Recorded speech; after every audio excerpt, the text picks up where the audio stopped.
Season 1 खूप छान गाजला. सो आता सीझन 2 मध्ये आपल्याला काय नवीन वेगळं पाहायला मिळेल?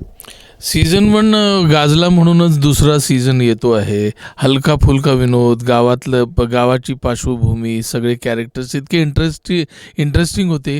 तेच कॅरेक्टर्स पुन्हा दुसऱ्या सीझनमध्ये असले तरीसुद्धा इशू वेगळा आहे आणि तो इशू खूप महत्त्वाचा आहे असं मला वाटतं. शूटिंगच्या वेळी एखादी छोटीशी चूक झाली आहे किंवा एखादा धमाल किस्सा झाला असं काही असेल तर तुम्हाला ते शेअर करायला आवडेल?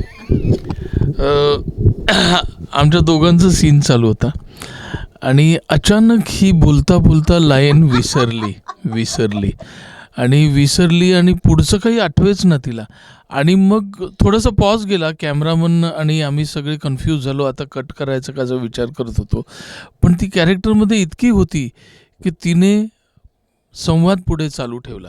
बोलायला लागली आणि नंतर जेव्हा कट झालं तेव्हा लक्षात आलं की त्या सीनमधलं आणि ती बोलल्याचा काही संबंध नव्हता. असं मी बऱ्याचदा करते.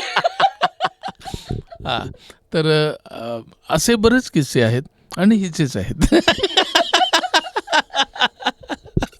2च्या आठवणींचा एखादा धमाल व्हिडिओ बनवला तर त्यातला सगळ्यात मजेशीर शॉट कोणता असेल? धमाल व्हिडिओ बनवला तर मला असं वाटतं की खूप क्षण मिळतील तुम्हाला. किशोरने आता सांगितलं तसं दंगा, मस्ती आणि टाईमपास असं आमच्या सेटवर खूप चालायचं. पण मला एक गंमतशीर किस्सा आठवतो किशोरचा. शूटिंगच्या काळात किशोर आमचं शूटिंग चालू असताना कडेला कुठेतरी अचानक आम्हाला म्हशी पळत आल्याचा खूप आवाज आला. धडपड ओरडा आरडी अशी ऐकू आली. सडनली शॉट चालू असताना मागे वळून बघितलं 2-4 म्हशी किशोरच्या अंगावर गेलेल्या आणि किशोर असा तिथे पडलेला. असा तो एक फनी सीन मला आठवतो किशोरच्या बाबतीतला. तर अशा सगळ्या चॅलेंज आणि असं 2-3दा घडलं की 2-3दा त्या म्हशी सगळ्या किशोरच्या अंगावर जायच्या. काय आता आपल्या नशिबात म्हशीच असतील त्याला काय करणार? शहरातली भाषा बोलण्यापेक्षा जेव्हा तुम्ही गावातली भाषा बोलता तेव्हा तुम्हाला काही वेगळे पण जाणवतं का? आणि ज्यावेळी तुम्ही सेटवरच्या इतर मंडळींकडनं म्हणजे स्थानिक कलाकारांकडनं काही नवीन शब्द ऐकलेत का त्या भाषेत? खरं म्हणजे शूट आम्ही भोरमध्ये केलं आणि सौभाग्यवतीमध्ये जी भाषा बोलली ती विदर्भातली आहे. त्यामुळे इथल्या लोकल लोकांकडनं ती भाषा आम्हाला मिळत नव्हती. ती भाषेची वेगळी गंमत आहे. त्यामुळे ती बोलायला खूप मजा येत होती. आता तर मला असं वाटतं की बऱ्याचदा शूटिंग संपल्यानंतरसुद्धा घरी जाऊन मी तसलेच काही शब्द असे तोंडात बसलेले असतात. त्यामुळे कधीकधी तसलेच विदर्भातले थोडे शब्द तोंडात येतात आणि ते बोलले जातात. पण गंमत होती आणि आमचे लेखक आमच्या सोबत होते शूटिंगच्या काळामध्ये. त्यामुळे ते स्वतः विदर्भातले असल्यामुळे, श्याम पेटकर स्वतः विदर्भातले असल्यामुळे ते अनेक भाषेतल्या गमती-जमती सांगायचे. ते आम्हाला ती भाषा कशी बोलली पाहिजे हे सांगायचे आणि त्याची सगळ्याची आम्ही मजा घेत होतो, अवघड जरी असलं ते तरी. जर तुमच्या कॅरेक्टरला एका वाक्यात डिस्क्राईब करायचं आहे सो ते काय असेल? अवलीला प्रामाणिक.